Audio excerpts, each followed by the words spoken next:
Rekan-rekan, sekarang saatnya membahas tentang bab komunikasi sebagai proses transaksional. Ketidakpuasan dengan pendekatan komunikasi transfer informasi mendorong dikembangkannya model proses transaksional. Ini menegaskan bahwa dalam komunikasi manusia tidak ada perbedaan yang jelas antara pengirim dan penerima. Sebaliknya, orang memainkan kedua peran secara bersamaan. Mereka terus-menerus berbagi dalam proses komunikasi dan setiap orang sebenarnya dapat saling mempengaruhi. Pendekatan proses transaksional menyoroti pentingnya umpan balik atau feedback atau informasi tentang bagaimana pesan diterima, khususnya umpan balik nonverbal yang mungkin menyertai atau menggantikan umpan balik verbal. Pentingnya komunikasi nonverbal tertuang dalam ungkapan populer yang dikemukakan oleh Watzlawick, Bevan, dan Jackson. You cannot not communicate.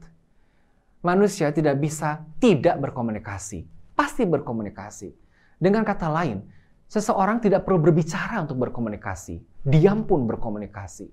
Pesan nonverbal disampaikan melalui diamnya seseorang, ekspresi, wajah, postur, tubuh, dan gerak tubuh. Akibatnya semua jenis perilaku berpotensi menjadi pesan. Model proses transaksional berbeda dari pendekatan transfer informasi dalam hal perkiraan lokasi makna pesan. Dalam model transfer informasi, makna pesan berada pada pengirim, dan tantangan komunikasinya terletak pada mengirimkan makna tersebut kepada orang lain. Tapi sebaliknya, dalam model proses transaksional, makna ada pada orang, bukan kata-katanya. Model ini fokus pada orang yang menerima pesan dan bagaimana penerima pesan tersebut mengkonstruksikan makna pesan, sehingga miskomunikasi sulit dihindari. Model proses transaksional dapat diterapkan dalam kepemimpinan organisasi.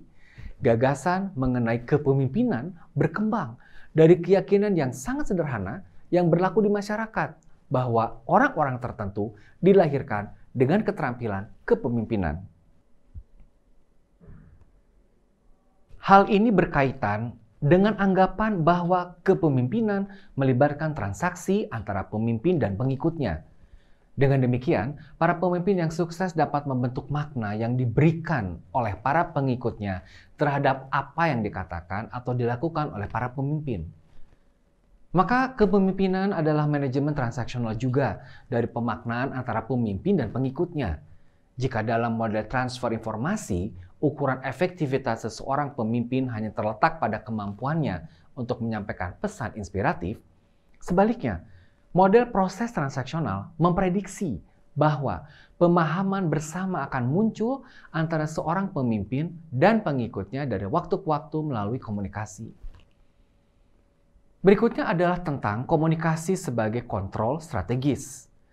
Berbeda dengan model progres transaksional yang berasumsi bahwa komunikator yang efektif akan jelas dan terbuka dalam upaya mempromosikan pemahaman dan makna bersama, perspektif kontrol strategis menganggap komunikasi sebagai alat untuk mengendalikan lingkungan. Perspektif kontrol strategis mengemukakan bahwa karena faktor pribadi, hubungan dan politik, kejelasan tidak selalu menjadi tujuan yang utama dalam interaksi. Demikian pandangan dari Parks. Pendekatan komunikasi kontrol strategis melihat bahwa komunikator memiliki banyak tujuan. Misalnya, dalam tinjauan kinerja, seorang supervisor bisa jadi memiliki dua tujuan utama, yaitu untuk dipahami dan untuk memelihara hubungan kerja yang positif. Dalam pandangan ini, komunikator yang kompeten adalah orang yang memilih strategi yang tepat untuk mencapai beberapa tujuan.